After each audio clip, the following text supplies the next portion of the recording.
ஆண்டவராகிய இயேசு கிறிஸ்துவின் ஈடு இணையற்ற நாமத்தினாலே அன்பான சபையாரை நான் வாழ்த்துகிறேன்.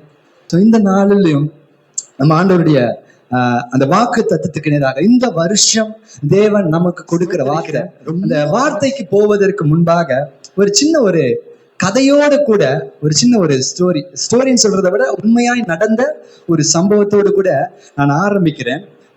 அமெரிக்காவில் ஒரு நல்ல ஊழியம் செய்து கொண்டிருந்த ஒரு மனுஷர் தேவன் மேல வாஞ்சி உள்ளவராகி கர்த்தருக்காக ஊழியம் செய்யும்படிக்காக பர்மா தேசத்திற்கு அவர் மிஷனரியாக வருகிறார். சோ அந்த இடத்துல ஒரு ஊழியக்காரனா என்னென்னலாம் செய்ய முடியுமோ அந்த எல்லா பிரயாசங்களையும் அந்த இடத்துல செய்கிறார். அவரால் என்ன முடியுமோ, ஒரு ஊழியத்துக்காக ஒருத்தர் வர்றாருன்னா என்ன, அந்த சுவிசேஷ காரியத்தினுடைய மற்ற எல்லா காரியத்தினுடைய அவர் நல்லா பிரயாசப்படுறார். எத்தனை வருஷம் பிரயாசப்படுறாரு அப்படின்னா, கிட்டத்தட்ட 7 to 8 வருஷம் அந்த பர்மா தேசத்துல சபையை ஸ்தாபிக்க வேண்டும் அல்லது ஆத்துமாக்களை அறுவடை செய்ய வேண்டும் என்று சொல்லி 7 to 8 வருஷம் அதுக்காக பயங்கரமா பிரயாசப்படுறாரு. பாத்தீங்கன்னா அந்த 7வது 8வது வருஷத்தினுடைய முடிவுல ஒரு ஆத்மா கூட அவர் சுவிசேஷம் சொல்லி ரட்சிக்கப்படல.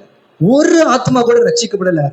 மனுஷன் என்ன ஆயிட்டு ரொம்ப சோர்ந்து போயிட்டாரு. ஆண்டவரே, நான் இவ்வளவு பிரயாசப்படுறேன், அதுக்காக ஜெபம் பண்ணாத ஜெபம் கிடையாது, செய்யாத ஊழியம் கிடையாது. எல்லா மினிஸ்ட்ரியும் போய் ஒவ்வொருத்தரை சந்திக்கிறது, எல்லா பிரசங்கமும் பண்ணியாச்சு, ஆனா ஒரு ஆத்மா கூட ரட்சிக்கப்படல. அவர் மிகவும் சோர்ந்து போனவராய் அந்த நாட்கள்ல கடிதங்கள் தான் அவருடைய பெயரை நான் கடைசியில சொன்னேன். அந்த நாட்கள் கடிதங்கள் தான். அவர் தன்னுடைய ஸ்தாபனத்துக்கு, தன்னை மிஷனரியாக அனுப்பின ஸ்தாபனத்திற்கு ஒரு கடிதத்தை எழுதுகிறாரு. நான் எத்தனையோ முயற்சி பண்ணி பார்த்துட்டேன், என்னால முடிஞ்சதெல்லாம் செஞ்சு பார்த்துட்டேன், என்னால எதுவுமே செய்ய முடியல, ஒரு ஆத்மா கூட ரட்சிக்கப்படல, நான் ரொம்ப சோர்ந்து போயிட்டேன், நான் ஊருக்கு வந்துடுறேன் அப்படின்னு சொல்லி அந்த கடிதம் எழுதுகிறார். அவருக்கு அந்த ஸ்தாபனத்திலிருந்து ஒரு மறு கடிதம் எழுதப்படுகிறது. அந்த கடிதத்துல அநேக காரியங்கள் இருக்கு, ஆனா ஒரு குறிப்பிட்ட காரியம் அது இப்படியாய் சொல்லுகிறது. அது ஆங்கிலத்துல, ஏன்னா இங்கிலீஷ்ல தான் எழுதியிருந்தாங்க. Try 1 more year with tears. இன்னும் 1 வருஷம் கண்ணீரோட முயற்சித்துப்பார். Try 1 more year with tears. ஆண்டவருடைய சமூகத்துல காத்துட்டு இருக்கும்போது அப்ப ஆண்டவர் இந்த ஒரு வார்த்தை தான், நமக்கு 1 more year கிடையாது, ஆண்டவர் அநேக வருஷங்களை கொடுப்பாரு. ஆனா அந்த மிஷனரிக்கு சொன்னார், try 1 more year with tears. கண்ணீரோட 1 வருஷம் நீ முயற்சி செய் அப்படின்னாரு. நடந்தது என்ன தெரியுமா? எந்த தேசத்துல 7 வருஷமாய் ஆத்மாவே இல்லாம இருந்ததோ அதே தேசத்துல 1000கணக்கில் ஆத்மாவை அறுவடை செய்தார். ஹல்லேலூயா. பிரியமானவர்களே, அதனால என்னுடைய செய்தியுடைய சாராம்சமே அதுதான். நம்முடைய வாழ்க்கையில எத்தனையோ வருஷங்கள், ஒவ்வொரு வருஷமும் நம்ம இந்த ஆராதனைக்குள்ள நுழையும் பொழுது, உண்மையா சொல்றேன், நானும் அப்படிதான் இருந்திருக்கிறேன். எங்களுக்கு பிள்ளை இல்லாத நாட்களில அந்த வருஷம் நுழையும் பொழுது, ஆண்டவரே இந்த வருஷம் நடக்குமா, இந்த வருஷம் எங்களுக்கு கிடைக்குமா அப்படின்னு சொல்லி ஒரு எதிர்பார்ப்போட நம்ம நுழைவோம். ஒருவேளை அந்த வருஷம் முடியும் போது அந்த காரியம் நடக்கல அப்படின்னா ஒரு ஏமாற்றங்கள் இருக்கலாம்.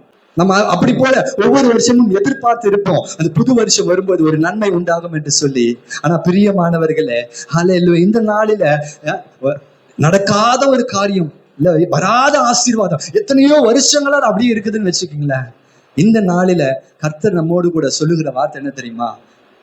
இன்னும் 1 வருஷம் கண்ணீரோட முயற்சித்து பாருங்க. ஹல்லேலூயா. நாம் யாவரும் திருப்பிக் கொள்வோம் 126வது சங்கீதம் முதல் 3 வசனங்களை. இந்த வார்த்தை இப்படியா, இந்த சங்கீதம் இப்படியாய் துவங்குகிறது. சீயோனின் சிறையிருப்பை கர்த்தர் திருப்பும் பொழுது சொப்பனம் காண்கிறவர்கள் போல இருந்தோம். சரி, நம்முடைய வாழ்க்கையில சில காரியங்களை ஆண்டவர் செய்யும் பொழுது உங்களுக்கு எப்படி இருந்துச்சுன்னு தெரியல. எங்க லைஃப்ல அது எப்போ நடந்ததுன்னா, ஜானிகா வரும்பொழுது இந்த வார்த்தையை கர்த்தர் எங்களோடு பேசினார். சியோனின் சிறையிருப்பு திருப்பினது எப்படி அந்த சியோன்ல இருந்து வந்த ஜனங்களுக்கு கனவு போல இருந்துச்சு. அது ஏதோ ஒரு கனவு போல, ஓவர் நைட் கனவு போல இருந்தது. அதே போலதான் பிரியமானவர்களே, எங்க லைஃப்ல ஆண்டவர் அந்த நன்மையை செய்யும் பொழுது அந்த சிறையிருப்ப, நம்ம போன அந்த பாதையினுடைய கஷ்டத்தை, அந்த சூழ்நிலையை மாற்றும் பொழுது எப்படி தெரியுமா இருந்துச்சு?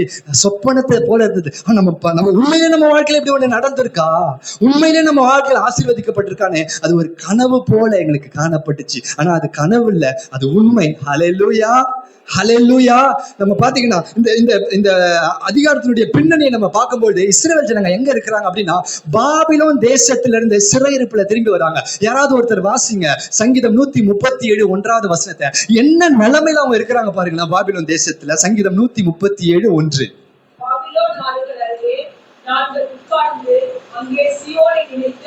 பாபிலோன் ஆறுகள் அருகே நாங்கள் உட்கார்ந்து அங்கே சீயோனை நினைத்து அழுது கொண்டிருக்கிறோம். என்னன்னா அவங்களுடைய சுதந்திரம், அவங்களுடைய தேசம், அவங்களுடைய நன்மை, அவங்களுடைய குடும்பம், அவங்களுடைய சந்ததி இருக்கிற இடத்தை விட்டுட்டு இவர்கள் அடிமைகளாய் கொண்டு போகப்பட்டு பாபிலோன்ல அழுது கொண்டிருக்கிற ஒரு சூழ்நிலை. ஆனா ஒரு நாள் வந்துச்சு, கர்த்தர் அவர்களுடைய சிறையிருப்பை மாற்றினார், அவர்களை திரும்படுமாய் தங்களுடைய தேசத்திற்கு கொண்டு போனார். ஹல்லேலூயா. யாத்திராகமம் 2வது அதிகாரம் 23வது வசனத்தை நம்ம வாசிக்கும் பொழுது இஸ்ரவேல் ஜனங்க எகிப்தின் அடிமைத்தனத்துல அவங்க ஒடுக்கப்படுகிறார்கள். வேதம் சொல்லுகிறது எந்த அளவுக்கு பார்வோன் அவர்களை ஒடுக்கினானோ அந்த அளவுக்கு அவர்கள் பெருகினார்கள். ஹல்லேலூயா. சில நேரத்துல சில ஒடுக்குங்கள் கர்த்தருடைய ஆசீர்வாதத்திற்காக. ஆனா அந்த ஒடுக்கத்தின் மத்தியில அவங்க செய்த காரியம் என்ன? அந்த வசனத்தை வாசிக்க. யாத்திராகமம் 2:23. யாத்திராகமம் 2:23.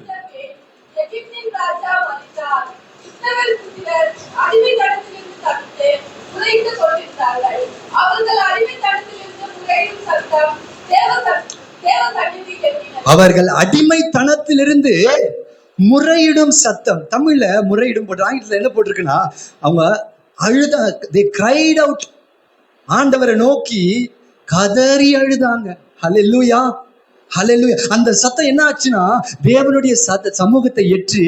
அதுக்கு அடுத்த வசனம் வாசித்து பாத்தீங்கன்னா வேதம் சொல்லுகிறது, கர்த்தர் அவர்களை அவருடைய பெருமூச்சை கேட்டு அவருடைய அங்கலாய்ப்பை கேட்டு கர்த்தர் அவர்களை நினைத்தருளினார். ஹல்லேலூயா. இந்த சூழ்நிலை தாங்க இந்த ஜனங்களை மீட்ட சூழ்நிலை. அதான் ஆண்டவர் சொல்றாருங்க, சீயோனை சிறையிருப்ப திருப்பும் பொழுது எப்படி தெரியுமா இருந்துச்சு? எல்லாம் இஸ்ரவேல் ஜனங்கள்லாம் ஒரே இரவுல கர்த்தர் ஒரு பெரிய வாதையை கொடுத்து, ஒரே இரவு, அது வரைக்கும் அனுப்பாத பார்வோன் அந்த இந்த இரவோட நீங்க புறப்பட்டு போங்க, இரவோடு இரவாக அவங்களை வெளியே அனுப்பி விட்டா, அவங்களை ரிலீஸ் பண்ணி விட்டா. இன்னொரு வார்த்தையில சொல்லணும் அப்படின்னா நம்முடைய வாழ்க்கையில யோசிச்சு பாருங்க, இன்னைக்கும் ஒரு நாள் அப்படிப்பட்ட ஒரு அடிமைத்தனத்திலிருந்து நம்ம வெளியே வந்திருப்போம், ஒரு பாவ அடிமைத்தனத்திலிருந்து நம்ம வெளியே வந்திருப்போம், ஒரு அற்புதத்தை ஆண்டவர் செய்திருப்பார், ஒரு வியாதியிலிருந்து ஒரு விடுதலையை கொடுத்திருப்பாரு. அது நமக்கு எப்படி இருந்திருக்கும் அப்படின்னா சிறையிருப்புல இருந்து வெளியே வந்தது போல இருந்திருக்கும். அல்லேலூயா. ஏதோ ஒரு பிரச்சனை இல்ல, குடும்பம் அவ்வளவுதான், என் வாழ்க்கை முடிஞ்சு போச்சு, என் குடும்பம் முடிஞ்சு போச்சு, நான் இந்த இடத்துலயும் அழிஞ்சு போயிடுவேன் அப்படின்னு நம்ம யோசிச்சிருப்போம். கர்த்தர் அந்த இடத்துல இருந்து நம்மளை கொண்டு வந்திருப்பாரு. அது எப்படி தெரியுமா இருந்திருக்கும்? சிறையிருப்புல இருந்து நம்ம தப்பினது போல இருப்போம். பாருங்க, அப்படி தப்பின் பொழுது என்ன நடக்குது அப்படின்னா, அப்பொழுது நம்முடைய வாய் நகைப்பினாலும் நம்முடைய நாவு ஆனந்த சத்தத்தினாலும் நிறைந்திருக்கும். ஹல்லேலூயா. இந்த நாள்ல நல்லா நீங்க கவனிங்க, இந்த வருஷம்ல நீங்க சிறையிருப்புல இருந்து தப்பி வருகிற வருஷமா இருக்கணும். ஹல்லேலூயா. ஒரு ஆமென் சொல்ல மாட்டீங்களா? ஏன் தெரியுமா? அதுல இருந்து சிறையிருப்புல இருந்து நீங்க வெளியே வந்தீங்கன்னா நிறைய நேரத்துல நம்ம சபைக்கு வருகிறோம் பாத்தீங்கன்னா உற்சாகமான பலியை செலுத்த முடிவதில்லை. ஏன்னா பாருங்க சொல்லுது, சிறையிருப்புல இருந்து வந்த ஜனங்க என்ன பண்றாங்க? அவங்க வாய் எப்படி நிரம்பிச்சா? ஆண்டவர் நம்முடைய வாழ்க்கையில அந்த நன்மையை செய்யும்போது ஒரு நாள் செஞ்சார், ஒரு காலகட்டத்துல அது நடந்தது, ஒரு மீட்பு நடந்தது. அப்ப எப்படி தெரியுமா சபைக்கு வந்திருப்போம்? அந்த ரட்சிக்கப்பட்ட நாள்ல உள்ள வரும்பொழுதே சந்தோஷம், நம்முடைய வாய் நகைப்பினாலும் சிரிச்சுக்கிட்டே சந்தோஷமா வருவோம், ஆனந்த சத்தத்துல அப்படி நம்முடைய வாழ்க்கை இருந்திருக்கும். ஏன் தெரியுமா? நம்முடைய வாழ்க்கையில ஒரு நன்மை நடந்ததுனால. இன்னைக்கு என்ன ஆயிடுச்சு அப்படின்னா அப்படியே அந்த சிறையிருப்பு வேற சிறையிருப்பாய் மாறுகிறது, நமக்கு சந்தோஷம் இல்லை. ஹல்லேலூயா. இப்போ நிச்சயமா இந்த வருஷம் சிறையிருப்புல இருந்து நம்ம மீண்டு வருகிற வருஷமாய் காணப்பட வேண்டும். அதை தொடர்ந்து வாசிக்கிறேன். அடுத்தது வாசிக்கிறேன், கர்த்தர் இவர்களுக்கு பெரிய காரியங்களை செய்தார் என்று புறஜாதிகளுக்குள்ளே சொல்லி கொண்டார்கள். அது பாருங்க, மூணாவதா தேவனுடைய நாமம் புறஜாதிகளுக்குள்ளே நம் நிமித்தமாக மகிமைப்படணும், மகிமைப்படுத்துவார். அதற்காக தான் அவர் நம்மை உருவாக்கி இருக்கிறார். ஹல்லேலூயா. இந்த ஜனங்கள் என் ஜனங்கள், இவர்கள் என் துதியை சொல்லி வருவார்கள், தம்முடைய மகிமைக்கென்று தெரிந்து கொள்ளப்பட்ட கிருபா பாத்திரங்கள். நம்ம ஒரு ஆமென் சொல்வீங்களா? ஹல்லேலூயா. அப்ப அவருடைய நாம எப்ப மகிமைப்படும்? நம்முடைய வாழ்க்கையில தேவனுடைய கிரியைகள் அதிகமாய் நடக்கும்போது அந்த கிரியைகளை மற்ற ஜனங்க பார்ப்பாங்க, பார்த்துட்டு ஆச்சரியமா நிற்பாங்க. ஹல்லேலூயா, ஹல்லேலூயா. கர்த்தர் இவர்களுக்கு பெரிய காரியங்களை செய்தார்கள் என்று யார் சொல்றாங்க சாட்சி? புறஜாதிகள் சொல்லுவாங்க. அது மாத்திரம் இல்ல, அடுத்த வசனம் சொல்லுது, கர்த்தர் நமக்கு பெரிய காரியங்களை செய்தார், இது நிமித்தம் நாம் மகிழ்ந்திருப்போம். அப்பதாங்க சந்தோஷம், உண்மையான சந்தோஷம். ஹல்லேலூயா. தேவன் நம்முடைய சிறையிருப்பை மாற்றும் பொழுது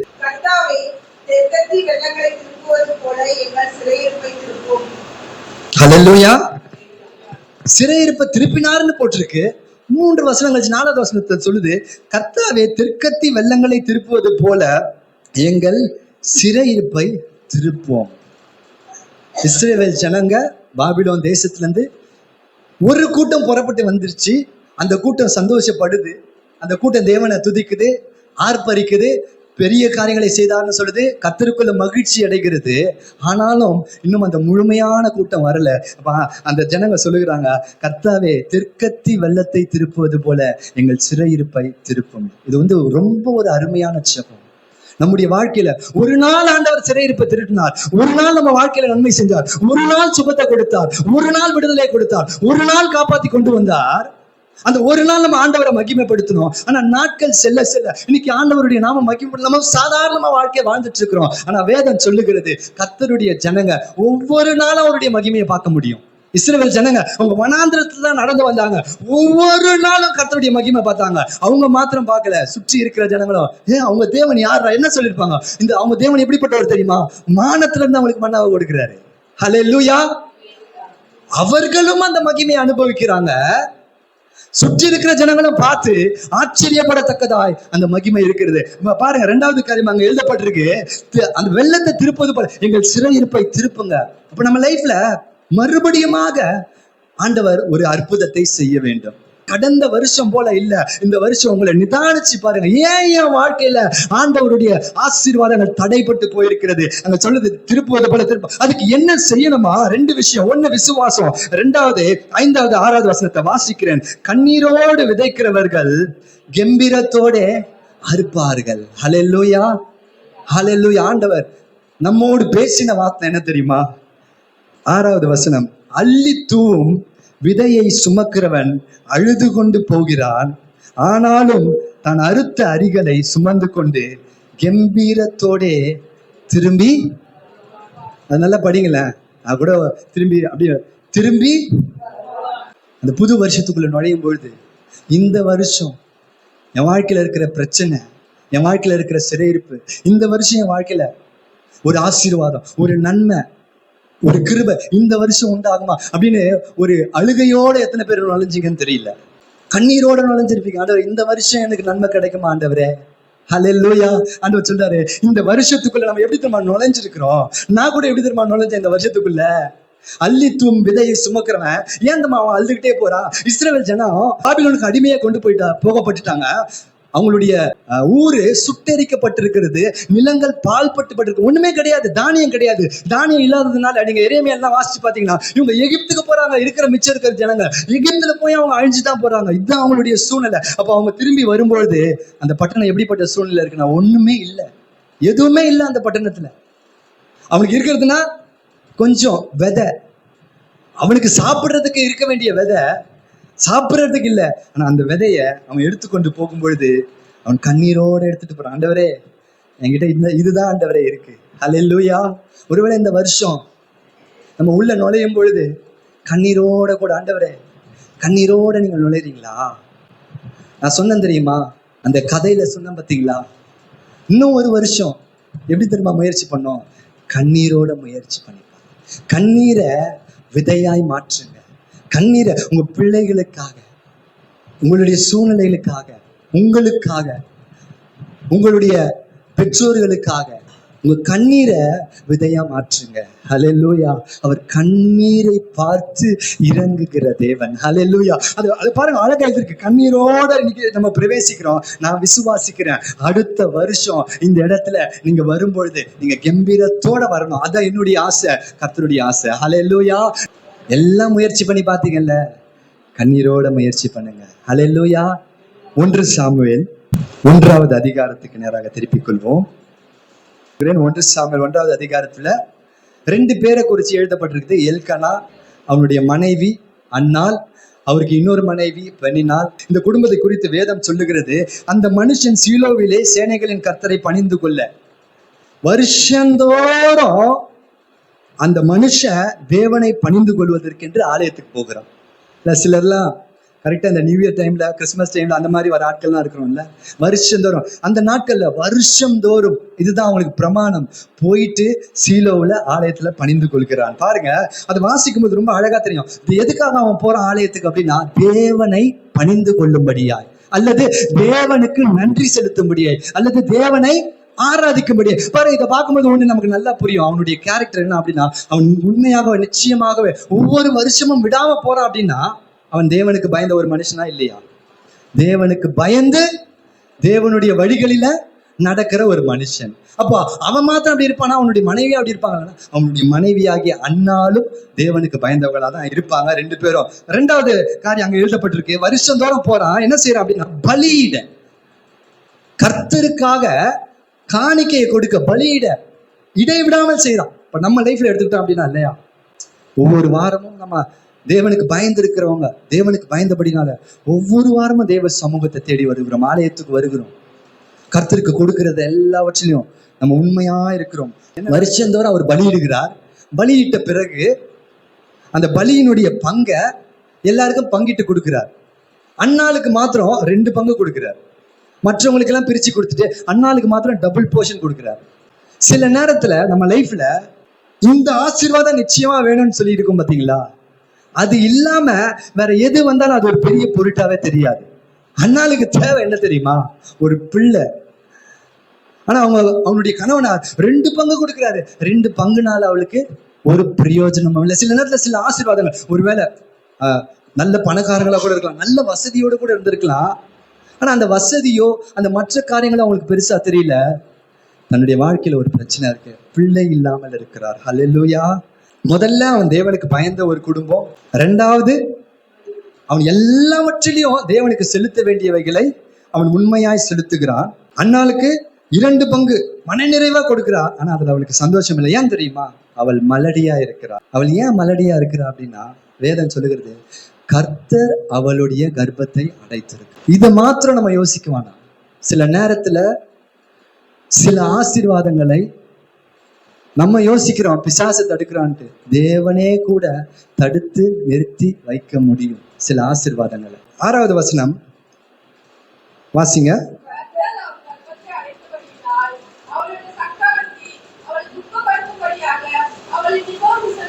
எப்படிப்பட்ட பாதையில ஆண்டவர் கொண்டு போறாரு பாருங்களேன். தேவன் சில பாதைகளை, அண்ணால் அப்படிதான் இல்ல, அவ துக்கப்படுத்தும்படியாய் பேசுகிறாங்க, அவர் ரொம்ப மனமடிமாக்கும்படியாய் பேசுகிறாங்க. இது எப்படி நடக்குதுன்னா, ஒவ்வொரு வருஷமும் நடக்குது. எவ்ரி இயர் இதேதான் நடக்குது தொடர்ந்து. அவளுக்கு எவ்வளவு 2 பங்கு கொடுத்தா அந்த பங்குல அதுல ஒரு சந்தோஷம் இல்லை, அந்த பணத்திலயோ இல்லை வேற எதுலயே அவளுக்கு சந்தோஷம் கிடைக்கல. அவளுடைய இருதயம் இந்த மேலதான் இருக்குது, இந்த ஒரு காரியத்தின் மேலதான் இருக்கிறது. எல்கனாவும் நல்ல தேவனுக்கு பயந்த குடும்பம், கர்த்தருக்கு கொடுக்கறதுல உண்மையா இருக்கிறாங்க. வருஷந்தோறும் ஆண்டவருடைய ஆலயத்துக்கு போகிறாங்க. வருஷந்தோறும் இந்த பிரச்சனை, இந்த அவமானம் நடக்குது.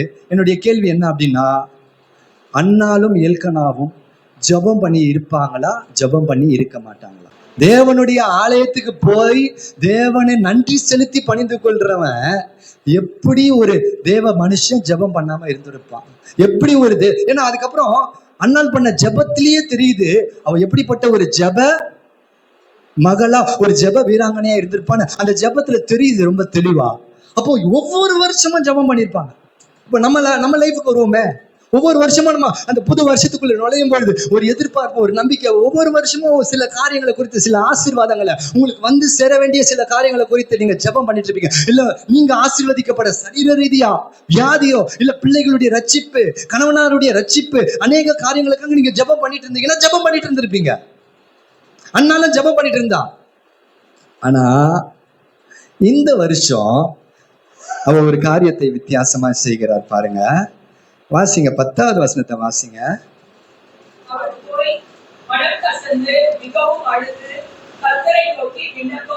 இத்தனை வருஷம் ஜெபம் பண்ணா, ஆண்டவரே எனக்கு ஒரு பிள்ளையா, ஏன்னா அந்த மனவடி ஆகும்போது ஆலயத்துக்கு போறது அதுக்கு தானே. ஒவ்வொரு வருஷமும் கடவுளை தேடி இருக்கிறா, ஒரு நன்மை நடக்கணும் எதிர்பார்த்து இருக்கிறா, நடக்கல. ஒவ்வொரு வருஷமும் அப்படியே திரும்பி வீட்டுக்கு போறாங்க. ஆனா இந்த வருஷம் அவன் என்ன செய்யறா தெரியுமா? அவள் போய் மனம் கசந்து மிகவும் அழுது. ஆனால் இப்ப இந்த சூழ்நிலையில எதுக்காக மனம் கசந்து, ஏன் அவன் மனம் கசந்து அழுகிறாள் அப்படின்னா, தன்னுடைய இயலாமையை, தன்னுடைய நிலைமைய எனக்கு நல்லா ஞாபகம் இருக்கு. என் மனைவி அந்த டாக்டர் கிட்ட போய் கடைசியா பார்க்கும்பொழுது, அம்மா உனக்கு ஆகவே ஆகாதுமா, இது சாத்தியமே கிடையாது, இது நடக்காது அப்படின்னு சொல்லும் பொழுது அவங்க உண்மையிலேயே அவங்க என்ன வருத்தப்பட்டாங்கன்னா, எனக்கு சின்ன பிள்ளையில இருந்து நான் சின்ன பிள்ளையா இருக்கும்போதே இல்லை, சின்ன பிள்ளைங்க எனக்கு ரொம்ப பிடிக்கும். அந்த குழந்தை பிறந்துச்சுனால அந்த குழந்தையுடைய விரல அப்படியே என் விரலை வச்சுட்டு விளையாடிட்டு இருப்பேன். நான் 10th படிச்சுட்டு இருக்கிறேன். எல்லாம் பசங்கள்லாம் விளையாடிட்டு இருப்பாங்க. நாங்கள் இருந்தது ஒரு காலனி மாதிரி இருந்தோம். அங்கே அக்கம் பக்கத்தில் இருக்கிற அந்த குட்டி குட்டி பிள்ளைங்களை தூக்கி தோல்ல வச்சு எங்களை கொடுத்துருவாங்க. தோல்ல ரோட்டில் நடந்துட்டு இருப்பேன், அதுங்களை தூக்கி. எனக்கு அதுங்க என் மேலே இருக்கிறது அவ்வளோ ஒரு சந்தோஷம் இருக்கும். ஆனால் யோசிச்சு பாருங்களேன், அப்படிப்பட்ட ஒரு மனுஷனுக்கு தான் 10 வருஷம் ஒரு சோதனை. ரொம்ப நான் நேசிப்பேன், அவ்வளோ ஆசை, உயிர் எடுப்பேன். அவங்களுக்கு அதுதான் ரொம்ப கஷ்டமா இருந்தது. ஐயோ நான் இப்படி இயலாதவளா போயிட்டேனே. அண்ணால் இதை நினைச்சுதான் அவன் மனம் கசந்து அழுகிறான், தன் நிலைமையை குறித்து. அல்லேலூயா. பிரியமானவர்களே, நம்ம ஆண்டவர்கிட்ட ஜெபிக்க போகிறோம். ஆனா நல்லா ஒண்ணு யோசிக்க, உங்க நிலைமையை குறிச்சு மனம் கசந்து பேதுரு இயேசுபாவை மறுதளிச்சுட்டான். இன்னைக்கு நிறைய பேருடைய வாழ்க்கையில மனம் கசந்து தேவனிடத்துல நம்ம ஒப்புரவாகாததுனால, ஏன்னா அதுக்கு அப்புறம் தான் விண்ணப்பத்துக்கே போக முடியும். பேதுரு ஆண்டவரான இயேசு கிறிஸ்துவ மறுதளிச்சிட்டாரு. ஆனா இயேசு கிறிஸ்து லூக்கா 22வது அதிகாரம் 22வது அதிகாரத்துல 61வது வசனத்துல வாசிங்க பார்க்கலாம். லூக்கா 22:61 வாசிங்க சீக்கிரமா.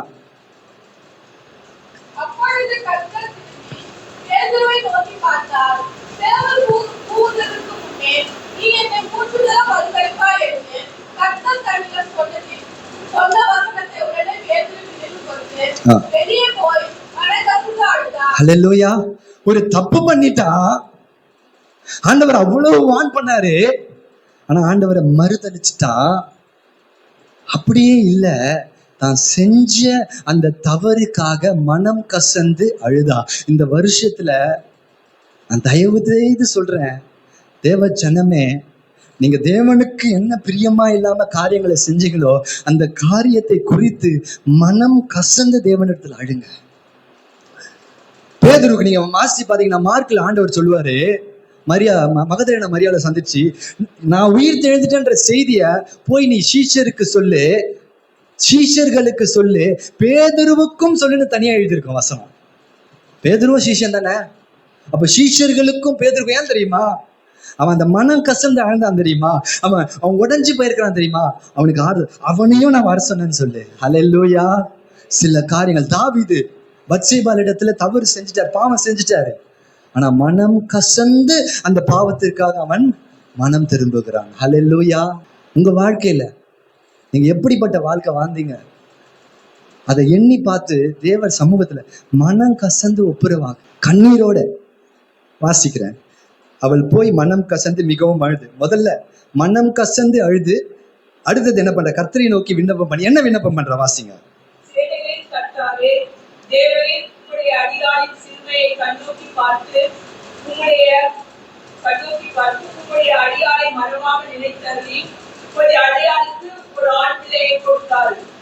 அவன் உயிரோடு இருக்கும் சகல நாளும் நான் அவனை கர்த்தருக்கு ஒப்புக் கொடுப்பேன். அவன் தலையின் மேல் சவரக்கன் கத்திப்படுவதில்லை என்று ஒரு பொருத்தனை பண்ணினார். ஹல்லேலூயா.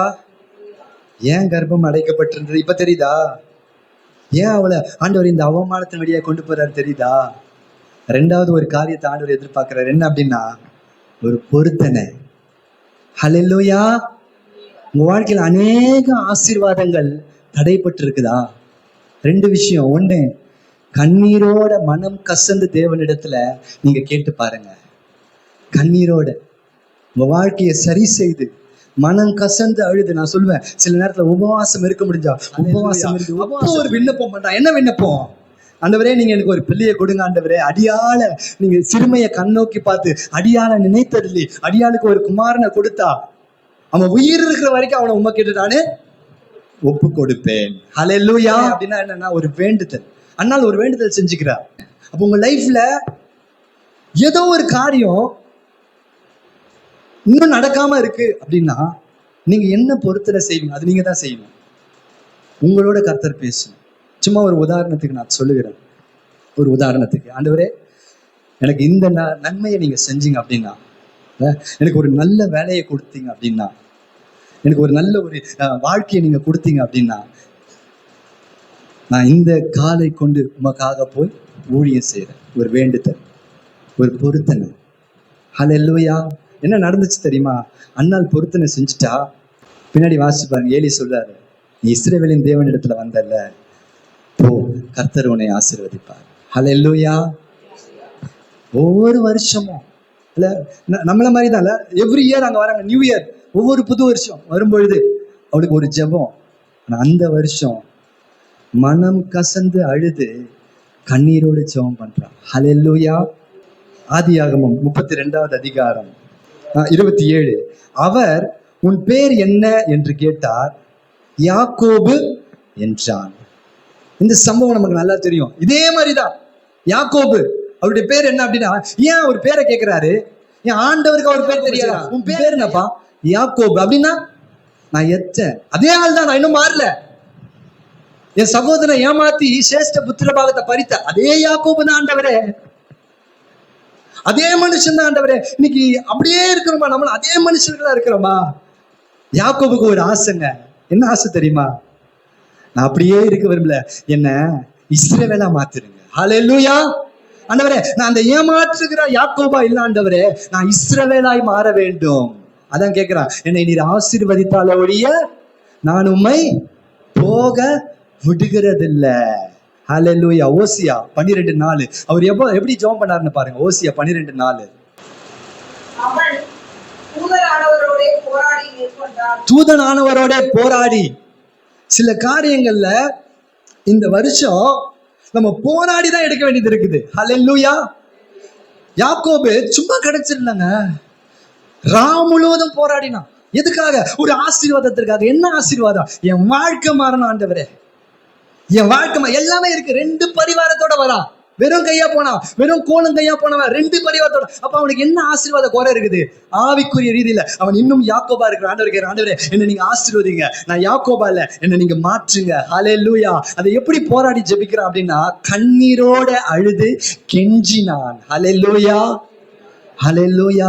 கண்ணீரோட அழுது கெஞ்சினான். கண்ணீர் அவனுக்கு பதிலாய் மாறினது. ஹல்லேலூயா. கொலோசியர் 4:12 வாசிங்க. கொலோசியர் 4:12.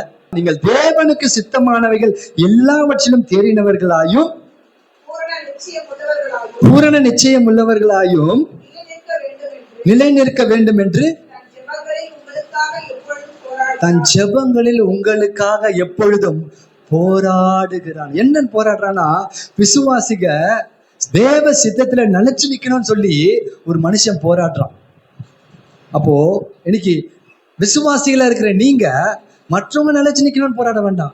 உங்களுடைய பிள்ளைகளுக்காக, உங்களுடைய பெற்றோருக்காக, உங்களுடைய கணவனாருக்காக, மனைவிக்காக, பிள்ளைகளுக்காக நம்ம எப்படி ஜெபிக்கணும்? போராடி ஜெபிக்கணும். அந்த போராடின்ற வார்த்தைக்கு யாக்கோபுக்கும் சரி, இங்க என்ன வார்த்தை நம்ம எழுதப்பட்டிருக்கு ஆங்கிலத்துல? he wrestled with wrestle.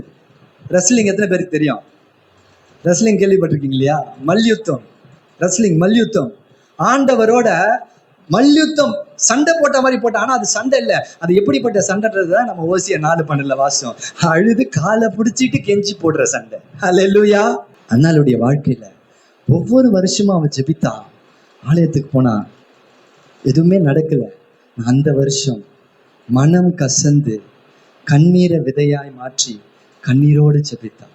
யாக்கோபு தன் வாழ்க்கையில என்னெல்லாம் செய்ய முடியும், நம்ம கூட எல்லாமே செஞ்சிருப்போம் தெரியுமா? ஆசீர்வாதத்துக்காக என்னெல்லாம் செய்ய முடியுமோ எல்லாத்தையும் செஞ்சு பார்த்துட்டான் யாக்கோபு.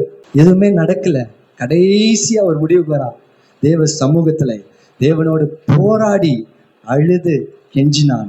கர்த்தர் இறங்கினான். ஹல்லேலூயா. இசேக்கியா, எல்லாம் முடிஞ்சிருச்சுப்பா.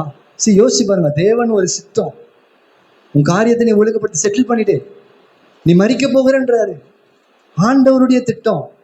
ஆனா அவன் ஆண்டவரே கண்ணீரோட கேட்ட உடனே தன் திட்டத்தை மாத்தி அவர் சொல்ற, உன் நாட்களோட 15 வருஷங்களை நான் உனக்கு கூட்டி கொடுத்தேன். ஹல்லேலூயா. எபிரேயர் 5:7 வாசிங்க. எபிரேயர் 5:7. அவர் மாம்சத்தில், யார்? இயேசு கிறிஸ்து. அவர் மாம்சத்தில் இருந்த நாட்களில் தம்மை மரணத்தில் நின்று ரட்சிக்க வல்லவரை நோக்கி நல்லா கவனிங்க, இயேசு கிறிஸ்துவ குறித்து சொல்லுகிறது, இயேசு கிறிஸ்து தேவனுடைய சித்தத்தை அறிந்தவர். இயேசு கிறிஸ்துவுக்கு ஜெபிக்க யாராவது சொல்லி கொடுத்துருக்கணுமா? அவர் எப்படி ஜெபித்திருப்பாரு? நல்லா நீங்க நிதானிச்சு பாருங்க. அவர் எப்படி ஜெபித்திருப்பார் இயேசு கிறிஸ்து? ஒவ்வொரு நாளும் காலைல எழுந்து அதிகாலையில இருட்டோட போய் ஜெபம் பண்றார். ஜெபத்துக்கு அவர் முன்மாதிரியா இருந்திருப்பார். எல்லாமே முயற்சி பண்ணியிருப்பார் இயேசு கிறிஸ்து. ஆனா பிரியமானவர்களே, லூக்கா 22:44 நீங்க வாசி பார்த்தீங்க அப்படின்னா, தேவனுடைய சித்தத்தை செய்யும்போது அவரால் செய்ய முடியல. 3 தரம் ஆண்டவர் போய் கேட்கிறாரு, ஆண்டவரே உமக்கு சித்தமானா இந்த பாத்திரத்தை என்னை விட்டு எடுத்துருங்க ஆண்டவரே, நான் எப்படி செய்ய போறேன்னு தெரியல ஆண்டவரே.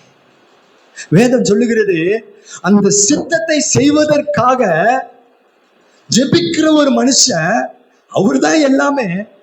ஜெப ஆவியை பெற்ற இயேசு கிறிஸ்து சும்மா ஒரு வார்த்தை சொன்னாவே பிதா கேட்டு அவருக்கு அற்புதத்தை செய்கிறார். லாசருவே வெளியே வான்றார். அத்தனை தேவனுடைய குமாரனாய் அத்தனை வல்லமை உள்ள ஒரு மனுஷன் ஒரு இடத்துல அவர் போராடுகிறார். அவரால் செய்ய முடியல. வசனம் சொல்லுகிறது, அவர் ஏன்னா அவரு மாம்சத்துல நம்மை போல இருந்தபடினால, ஆண்டவரே இந்த பாத்திரத்தை நான் எப்படி ஆண்டவரை செஞ்சு முடிக்க போகிறேன்? ஒரே ஒரு வழிதான், ஜெபிக்கிறார். எப்படி தெரியுமா ஜெபிக்கிறாரு? பலத்த சத்தத்தோடு. ஹல்லேலூயா. பலத்த இயேசு கிறிஸ்து ஆண்டவரேன்னு கூப்பிட்டு மெதுவா சொன்னப்பா. அப்ப பாருங்க அவருடைய வியாகுலம் எவ்வளவு அப்படின்னா, லூக்கா 22:44 வாசிக்கும் போது அவர் வியாகுலப்பட்டு கண்ணீரோட ஜெபம். வியாகுலம், அவரால் முடியல. அவருடைய வேர்வை ரத்தத்தின் பெருந்துளிகளா கீழே விழுது. அவ்வளவு ஒரு வியாகுலம். இயேசு அப்படி ஜெபம் பண்ணுமா? யோசிச்சு பாருங்களேன். பலத்த சத்தத்தோடு எப்படி ஆண்டவரை கூப்பிட்டு. ஒரு ஆபத்துல இருக்கிற மனுஷன், எனக்கு ஞாபகம் இருக்கு, அதெல்லாம் சகோதரி சொன்னாங்க. ஆகஸ்ட் 9 நெய்வேலியில இருந்து ஒரு அழைப்பு வருது. அவங்களுக்கு அந்த நியூஸ் வருது, அவங்க அம்மா தேவன் அடி சேர்ந்துட்டாங்க, அவங்க மறிச்சிட்டாங்க அப்படின்னு சொல்லி. அந்த நியூஸை கேட்ட உடனே எப்படி சத்தம் போட்டு அழுதாங்க தெரியுமா? நான் சொல்றேன், இயேசு கிறிஸ்து தான் மறிக்க போகிற அந்த சூழ்நிலையில அந்த பாத்திரத்தை சுமக்கிற பலத்த சத்தத்தோட ஆண்டவர் கதறி இருப்பாருன்னு நினைக்கிறேன்ல. யாருனால தெரியுமா? நம்மளால, நமக்காக. எப்படி ஜெபம் பண்றாரு? இப்படி அவரு ஜெபம் பண்ணுவா, பலத்த சத்தத்தோடும் கண்ணீரோடும் விண்ணப்பம் பண்ணி வேண்டுதல் செய்து தமக்கு உண்டான பயபக்தியின் நிமித்தம். இன்னைக்கு தேவ ஜனமே, நம்முடைய பயபக்தி எப்படிப்பட்ட பயபக்தின்னு யோசிச்சு பாருங்க.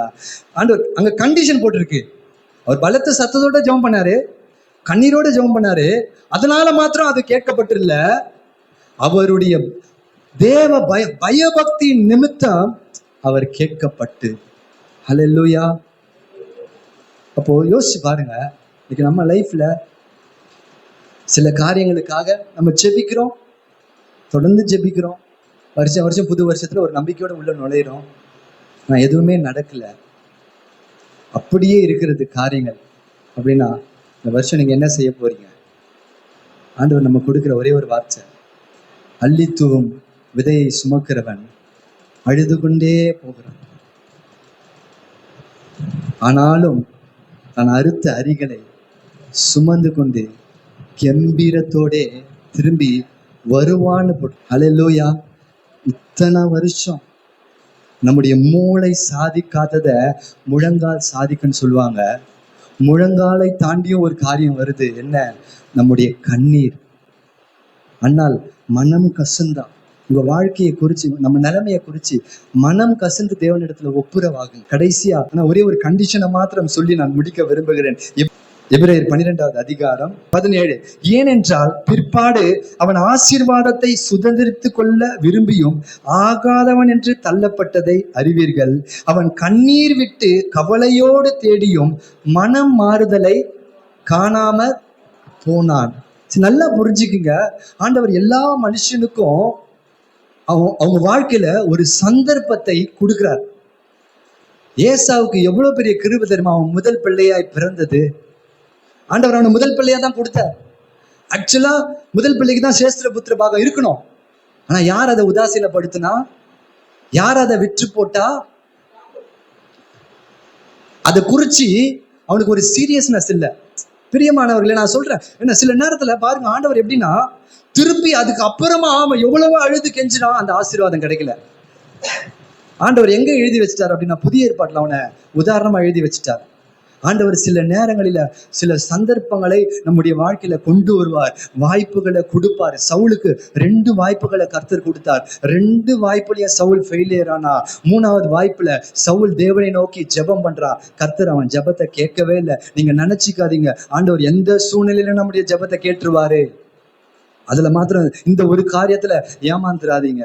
ஆண்டவர் சந்தர்ப்பங்களை கொடுக்கும்போது, வாய்ப்புகளை கொடுக்கும்போது நம்ம கீழ்ப்படிந்து அந்த வாய்ப்பை நம்ம கரெக்டா பயன்படுத்திட்டோம் அப்படின்னா தேவன் நிச்சயமாக நம்மளை ஆசீர்வதிப்பார். ஏசாவுடைய வாழ்க்கை, அவன் பிற்பாடு அழுது கண்ணீர் சிந்தியும் பலன் இல்லாமல் போயிடுச்சு. நான் விசுவாசிக்கிறேன் அந்த சூழ்நிலைக்கு யாரும் நம்ம போகக்கூடாது. ஏன்னா ஆண்டவர் உங்க மேல வச்ச நோக்கமும் ஆண்டவர் ஒரு திட்டம் வச்சிருப்பாரு. ஆனா அதை ஒரு நாளை நீங்க புறக்கணிக்காதீங்க. அந்த அழைப்பை ஒரு நாளை உதாசீனப்படுத்தாதீங்க. நீங்க அழைக்கப்பட்ட அழைப்புக்கு பாத்திரமானாய் நடந்து கொள்ளுங்க. நான் அடிக்கடி சொல்லுவேன், இங்க இருக்கிற சிலர் இப்ப ஆண்டவர் உங்க மேல இந்த ஒரு அழைப்பை வச்சிருக்கேன். ஏன் தெரியுமா அந்த அழைப்பை நான் திருப்பி திருப்பி சொல்றேன்? அதை செய்யும் பொழுது நீங்க எதிர்பாராத ஆசீர்வாதம் உங்க வாழ்க்கையில நடக்கும்.